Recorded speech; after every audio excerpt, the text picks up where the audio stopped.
Hi, this is Shaheen, and today I have for you my most favorite korma recipe. This is originally a recipe from Chef Adil from Masala TV, but I've changed it quite a bit along the way, so let's get started. The first thing you're going to do is heat a heavy bottomed pot and add 1 cup of oil. I like to use canola. Once the oil is nice and hot, you're going to add in sliced onions. I'm adding about 2 cups here, and you can slice them or you can finely chop them. It really does not matter in this recipe. Stir to coat the onions with oil, and then you're going to cook them for a good 8 to 10 minutes until they start to brown a little bit. I love this recipe because you do not have to take the onions out after they're browned and crush them. Everything is one pot and you just keep adding things in. At this point, the onions have been cooking for a good 4 or 5 minutes, so right now I like to give them a stir so that they can continue to brown evenly, and then I will continue to let them cook another 4 to 5 minutes until they're a little bit more brown.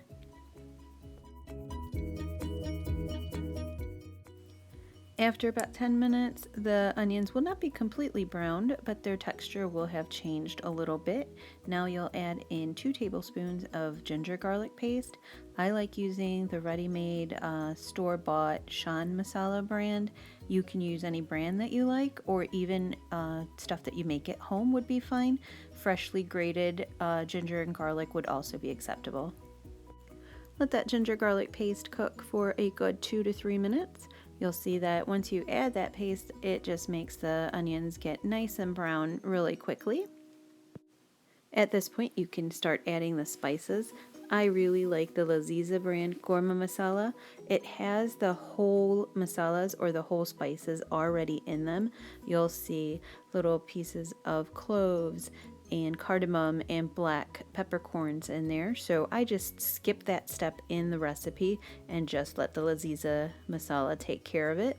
If you like Shan masala, you could use that as well. I find Laziza to be the best. I'm just adding in some red chili powder. Totally up to you how much you want to put in. The Laziza Qorma masala does have some spice to it, so I just added a little bit of red chili powder sparingly. I'm adding a pinch of turmeric there for a tiny bit of color. And now I'm going to add about 2 heaping teaspoons of coriander cumin powder. It's dhania zeera powder. I get that combined together at the store I get it from, but if you have it separate, you have coriander powder and cumin powder separate, you can just add a teaspoon of each. Give that a good stir and combine all the spices with the onions and let it cook for about a minute. And then you can add in a splash of water. I always like to do that in my recipes so that the spices can cook evenly without burning. Give it a stir and let the water cook down. After you see that the water has all dried up and the masala has had at least 2 to 3 minutes to cook, you're going to start to add your meat. In the video that you're watching, I am adding veal. I asked the butcher for boneless beef and he gave me veal with bones. I was so disappointed, but I did make it work out. Just add that washed meat to your gravy that's cooking and then stir it to combine and make sure that all the pieces are very nicely coated. Then you'll let the meat cook for a good 2 to 3 minutes, up to 5 minutes. Now you'll add in the yogurt.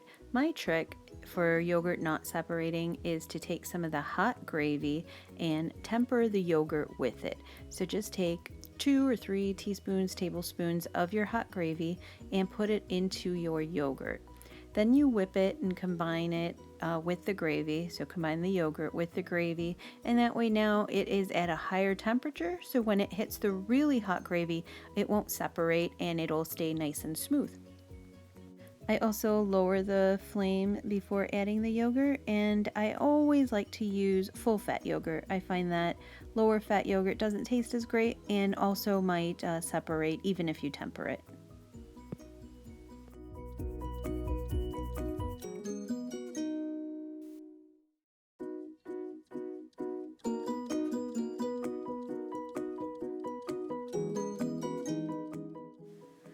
try to get all that yogurt out and set the bowl aside. Give it a quick stir and combine all the yogurt with the gravy and the meat. At this point, I just really love how delicious this looks. I think that you could just stop right there and eat it if the meat was cooked, but we are going to cook it a lot further. So just give it a stir, and now you're going to take that bowl that you set aside and add a cup to 2 cups of water. Veal cooks really fast, so I only put in a cup. If you have beef, you'd want to add 2 cups of water.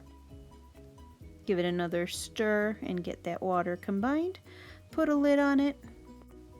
And we are going to let this cook for another hour to an hour and 45 minutes until the gravy is thick and delicious like this.